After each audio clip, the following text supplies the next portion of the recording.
This is the way to end a series on the character of God. And if you don't know who I am, I just want to welcome you. My name's Thomas Toguchi. I pastor the Carthage campus up north. And here's where I want to head to today with a few questions on the screen. And here's the finale. We're going to step into this. Is God enough for you? Is God enough for you? Just him, nothing else. Like, move through this. Be honest for a moment with yourself. If you had to choose, if you were forced to have a choice, would you trade all of the blessings, desires, and things you want for God? Or would you trade God for everything you want?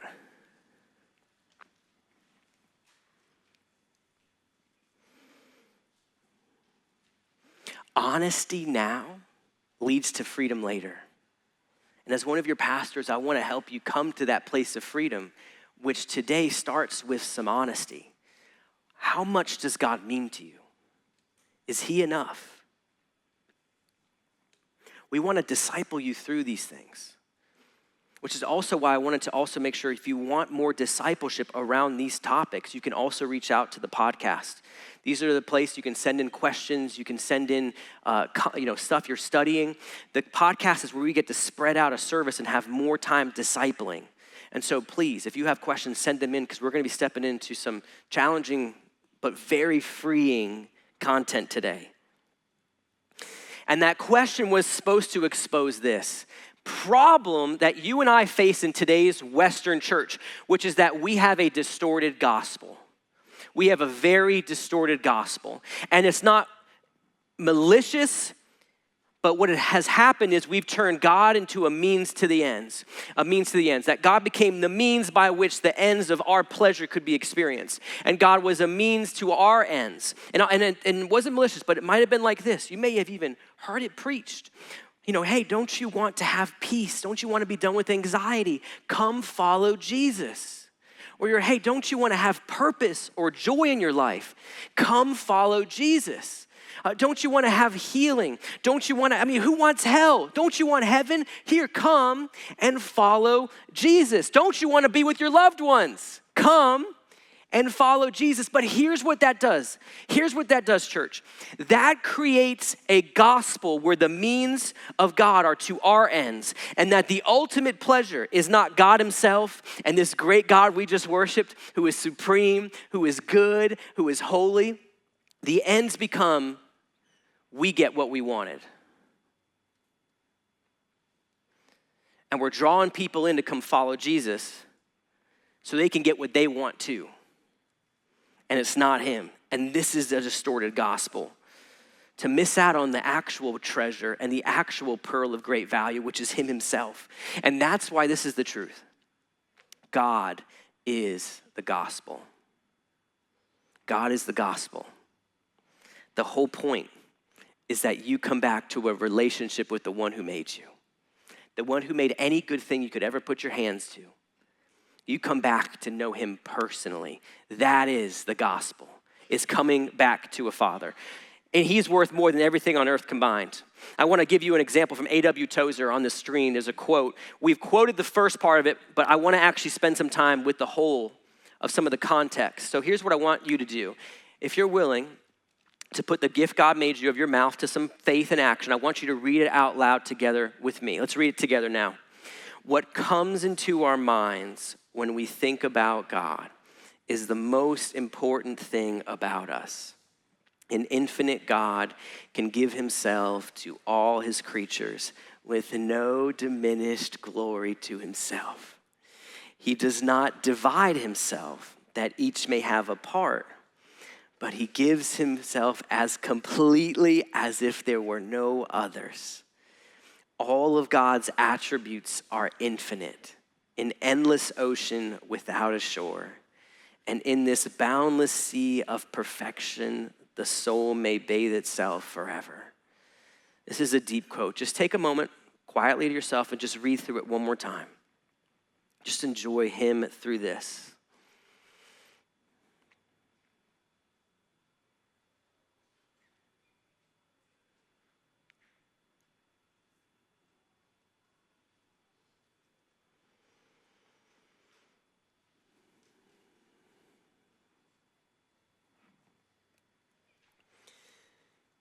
To quote some of the famous theologians, we're too easily satisfied.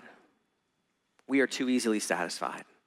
Because if we weren't easily satisfied, we would keep going after a deeper satisfaction, but we settle for drops from an ocean. We settled for a few answered prayers and a few blessings here instead of the ultimate source, God himself. And that's the personalhood of the gospel, is that we get to know him. And I love John 17. Next slide on the screen. He said, this is eternal life. This is what is being spoken by our Lord, that they may know you, the one and only true God, and Jesus Christ whom you've sent. That is the goal. That is what we're hoping. That's what we're spending an entire summer on, the character of God, is so we can know him personally. And what's interesting about the Greek here is that word know is very intimate.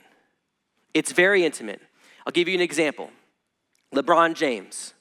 I'm sure some of you could join me in listing off all of his stats, his facts, what his childhood was probably like, what his career ended up being, what business ventures. We could list off all these facts.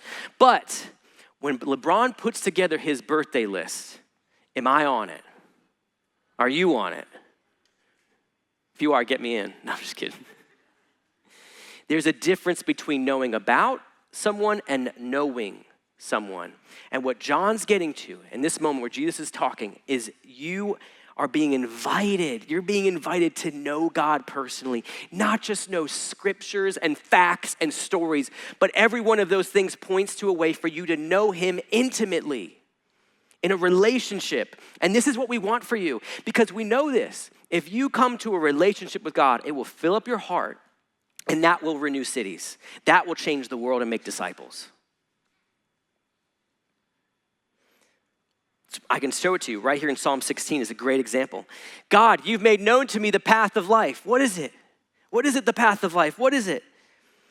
Your presence. You fill me with joy in your what? Come on, church, in his what? In his presence. Yes, pleasures come at the right hand, but they never outweigh the giver, which is his presence and him alone. Now, I want to be straightforward with you. I know that, or at least I believe, no one in here has lived a life without sin. I think everyone probably has experienced sin their whole life. If you were not born into sin, I'd love to talk with you after service. I have much to learn from you. For the rest of us, I'll probably say we all had to experience this, where we didn't have a relationship we were born into with God. We were born into a gap. We were born into separation.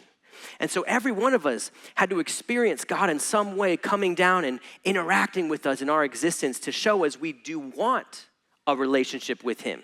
And he may have shown up and given you peace instead of anxiety. He may have shown up and given you a hope for heaven and a relationship with him instead of just the avoidance of hell. He may have actually shown up and provided for you. And you maybe have driven a car in here that you would call a blessing. You may have left this morning a house you would call a blessing, that he has shown up and shown how he's loved you. He may have filled your heart with joy, but I want you to catch this. Those are great gifts, and they point to a greater giver. When you give gifts, when you brought home your wife flowers, it's not because you wanted your wife to love the flowers. You wanted her to be more in love with you. Are you catching this? I'll give you a practical example. Great gifts, great giver. I have, my older son was finally old enough to get Legos. And so I went to a garage sale, I got these. And for all the COVID moms, yes, I did sanitize said Legos. Anyway, brought them home to Shiloh. It was this big moment because I grew up with Legos. Anyone love Legos? Anyone want to be honest in church? Okay, still love Legos. A couple of you, some of our staff members still love Legos, have some in their office. I won't say any names. But here's the thing. We had this great moment. I'm like so excited for him to have Legos, so excited to build it, this moment with him. And he opens it up and he's got the joy in his eyes. Like, this is so cool. And he looks at me, and this is so important. He looks at me and he says this, Dad, will you come play Legos with me? What was special about the moment was not the gift. What was special about the moment is he wanted to enjoy the gift with the giver. He wanted to spend time with me. He wanted to enjoy community. Are you catching this? Because there's been gifts God's given your life, but you've missed out on enjoying it with him. And they were always meant to be enjoyed with him. I'll give you another example.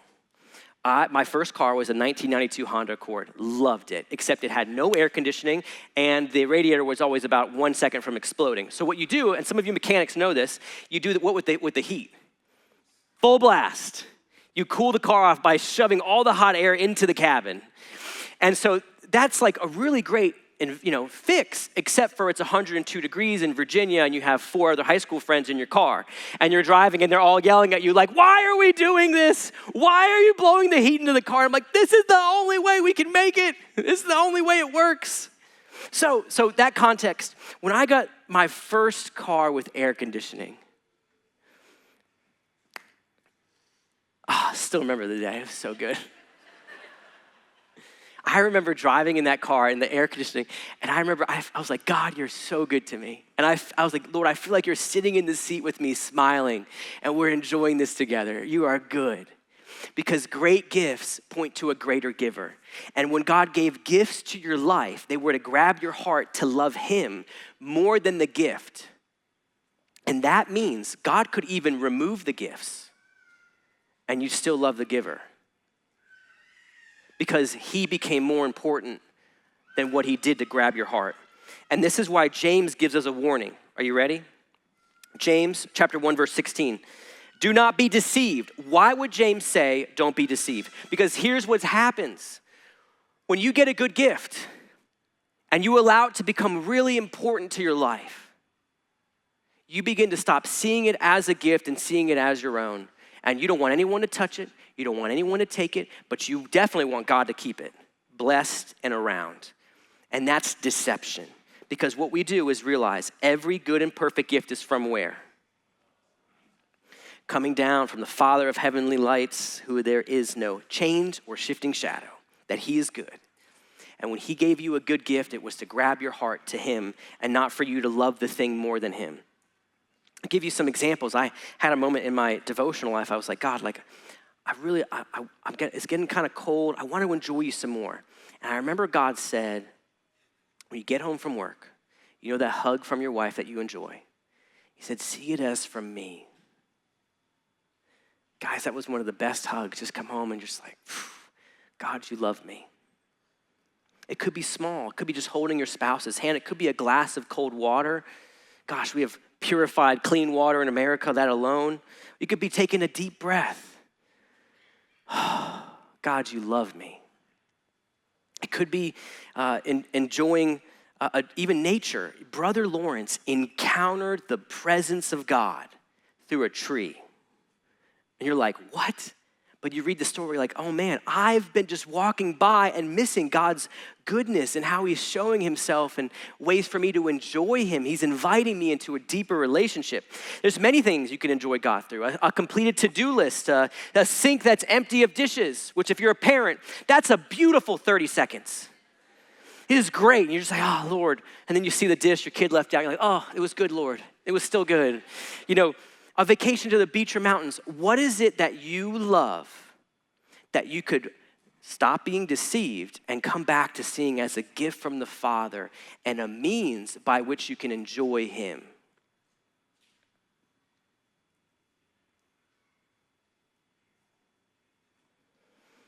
Because here's the danger. The reverse is heartbreaking. When you become deceived and you begin to love the gifts more than the giver, God becomes a means to your end. You become a complacent Christian. You become a consumer where it's all about just, is the church the one for me? I'm going to sit in the row. Is it I get what I want? And you miss out on the joy of the life God's called you to. You miss out on what God has built for you to enjoy, which is a relationship with him. And you become deceived. And I've seen this ruin people's lives. It exposes. I watched as people began to be upset with God and hate him because he didn't give them a spouse or a spouse that they wanted. I've actually seen a good Christian couple, they left God because he wouldn't give them their own biological kid. You see, the trick is Satan knows how to take good desires and become something ungodly about them, where they become idols. Someone say it with me, idols. Come on, let there be freedom and honesty in the room that will lead to, honesty now leads to freedom later. Say it with me, idols. Idols are anything you want more than God. Even good things can become idols. You started off that job and your whole family, you were like, guys, I got the job. It was amazing. It's a gift from God. And slowly you began to manipulate and feel entitled and get complacent. And the next thing you know, you're complaining about an answered prayer because you stopped enjoying it with your dad. And you stopped enjoying a greater God behind the good gift. The same is true of many of our things in our life. And that's why I want to keep asking this hard question today. Is God enough for you? Just him and nothing else. And if you had to trade everything you own, every pleasure, every desire, every dream or craving or want, would you trade all of it for him or trade him for all of it?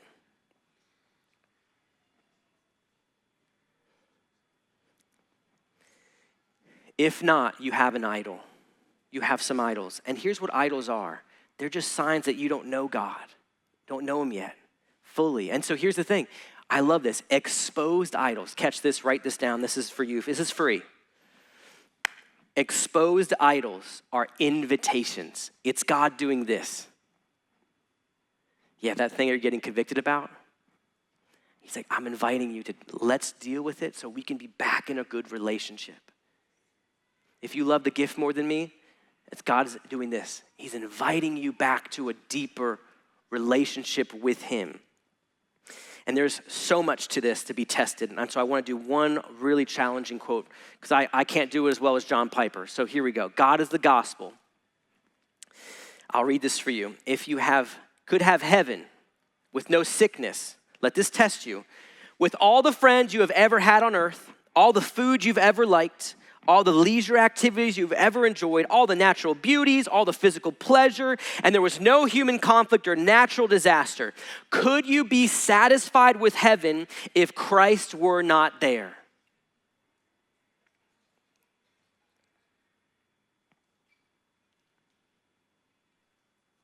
If so, you have idols.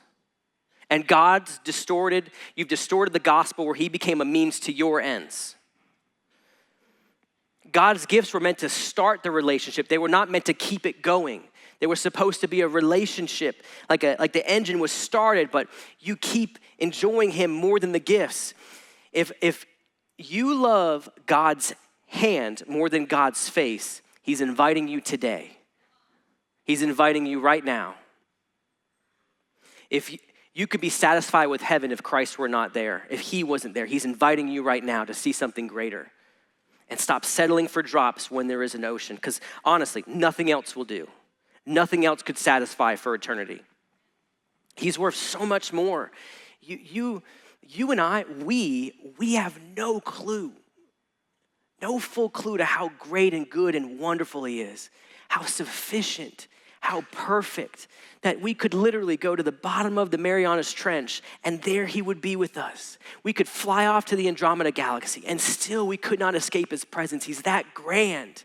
And yet he's so personal, he could give himself fully to each one of us in a relationship, withholding nothing back. As a parent of more than one, you understand, like, I have limited time and energy, and God is not even like that, can give himself completely. So personally, even in your life today, if you lost a hair because you were stressed out about work or whatever it was, or parenting, whatever it was, God noticed. I've not once counted the hairs on my kids' heads. I will never do that. That sounds way too much. God actually cares and counts ours. It's just, he's so good. We have so little clue. It's worth reordering our entire life around. And I'll give you some practicals right here from a practical example, right here from Jesus' own teachings in the parables in Matthew 13. He taught this. You could read it with me. The kingdom of heaven is like a treasure hidden in a field. When a man found it, he hid it again. And in his what? Say it loud. In his what? Joy. He went and sold all that he had and bought that field. I love this particularly because theologians say the miracle here is not that he was willing to sell everything. The miracle is that he was willing to do it with joy. Did you know when Jesus bought you on the cross, it said he did it with joy? For the joy set before him, he endured the cross and purchased you. What did he know that we don't, maybe? What's the treasure? And this wasn't grim sacrifice. This was a happiness filled thing saying, God, you're worth more than any idol. And I love the bottom example, particularly because there is a real seeking in this. It says that there was a kingdom of heaven was like a merchant in search of a fine pearl. When he found one very precious pearl, he went away and sold all that he had and bought it. He was on the lookout for this because the reward was so great that he wanted it. It made everything else feel worthless. I'll give you an example because when you see something of value, it reorders your life. I'll give you a practical. Anyone in here love sports? All right, what about Broadway? If I gave you front row tickets to Broadway or some great play you love, always wanted to see, how about 50-yard line, Patriots tickets to see them win a Super Bowl again? Come on, somebody. Any Pats fans joining me in here? Come on, go Drake May. All right, I'm alone. I thought in North Carolina there'd be a little bit more love for us New Englanders. Anyway, if I gave you, insert your favorites team, 50-yard line tickets or tickets to the front of an amazing play, and I had there's a catch. You have to clear that part of your calendar, and you have to pay $40 in parking. Like, $40? Who's gonna pay $40 for parking? No, you wouldn't. You'd be like, that's like a $10,000 ticket, I'm in. Like you would, I'm sorry people on my calendar, goodbye. Like we're on our way to something grander and greater. When you get something that's more valuable, it's an easy decision. And that's what, put Matthew 13 again. That is what this scripture in Matthew 13 is saying, is there is something of so much greater value. It would reorder your life. You would sell it. You'd be like, $40 is trash compared to those tickets. A relationship with God makes everything else, even good things, pale in comparison. What is your treasure in the field? What's the pearl you've experienced? Now, there's someone who actually experienced this firsthand. He's like one of the best, I love his story, Paul. Saul became Paul because he was like a merchant in search of a fine pearl. And when he found it, he changed his whole life around this. Now, Paul actually spent time going through his entire life. He actually examined this. This is like a bookkeeping analogy. This is not emotional. He's like line by line by line, this benefit, this asset, this effort, this career success. He lists it. He goes, circumcised, I'm of the people of Israel. I'm one of the premier tribes. As to the law, a Pharisee, and then zealous, even persecuted the church for the Lord. And he goes, righteousness, I was blameless under the law. Like he lists all these accolades. But because of the treasure in the field, the great pearl, he says this, whatever gain I had, I counted as a loss. Next slide. Indeed, someone read this with me. I count everything as loss because of the surpassing worth of knowing Christ Jesus, my Lord. There's that word know again. It's an intimate relational know. And he says it's so supreme. God is so amazing, y'all. He's so good. He so outweighs anything this earth could offer that all that premier stuff, he goes like this. He says it's scubala. It's a Greek word for you today. Scubala. That is dung on the back of your shoe that you brush off. I don't know what career success you've had. You got maybe a Harvard degree or some amazing things. Paul would be like dung on the back of your shoe, scubala. Scrape it off if you're gonna even come close to knowing Jesus. It's so much more valuable. To have a righteousness of his own that comes from faith in Jesus. It is amazing. That is what I want you to have a chance. We as pastors want you to experience that he is something of that great of a value. It's worth clearing the calendar for. It's worth staying through response time for. It's worth taking a moment to go into the presence of God and seeking him. Because Thomas Chalmers says this, the only way to dispossess a heart of an old affection, your idols, even the good things that became idols, is by an expulsive power of a new one. We want you to have a chance to glimpse how great and grand he is, to experience him, to know him, because it changes everything. It makes everything else look like rubbish in comparison to. So here's the question again. I'll ask you one more time. Is God enough? Just him and nothing else. And would you trade everything for God or God for everything. Can I confess something? Okay, we're gonna have a new service today. Can I confess something? Is there anyone here willing? I got a few yeses. I'll speak to you guys. I had a parenting moment where my older son, we were doing discipline. I'm teaching him again, like, here's what sin is. This is why we need forgiveness. And I'm like, sin separates us from God, and it separates us from each other. We need forgiveness. And I said these words to him. I said, Shiloh, don't you want to be with us? Don't you want God to forgive your sin? Don't you want to be with us? As soon as I said, I wanted to slap my head, like, what are you doing? Because what I just told my son is that the greatest joy he could ever experience is being with his mom and dad. His sinful dad, his great mom, sure. But his sinful dad. And the ultimate joy of heaven is not that God, who made him, who formed him in his mother's womb, who cared for him, who had a plan for his life, knowing him is secondary to being with us. And it broke my heart because I pastor, and yet even I am trading God's blessings for God himself. And I had to repent and say, Lord, I'm so sorry. I just tried to pass on an improper view of your worth. And so I went to him and I apologized. I'm like, listen, your God is worth way more than I will ever be in your life. May you know him. May you enjoy him. May you adore and exalt him. Because the gospel is that God wanted to bring you back to himself. 1 Peter, right here on the screens.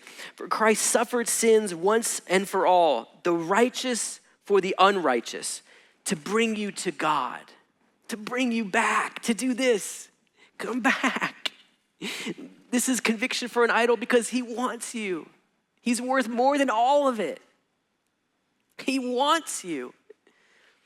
And so right now you might be feeling that conviction that I want to come back to God, but how do I get there? You say, Pastor Thomas, how do I know God? How do I know him to be that great?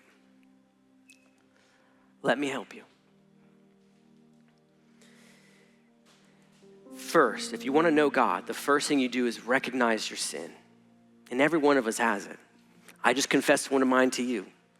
You recognize your sin, that you did want something more than God.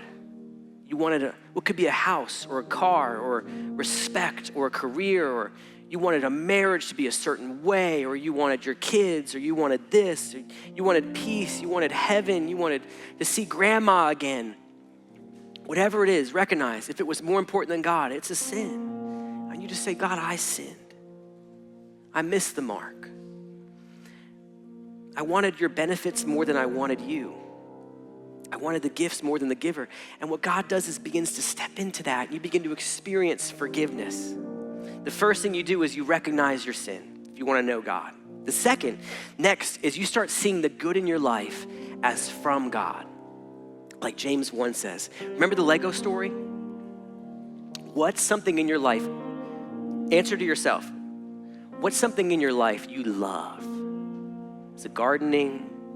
Is it that quiet long drive? Is it a walk? Is it a glass of water? What's some things you love that you could begin to enjoy the giver again through the gift?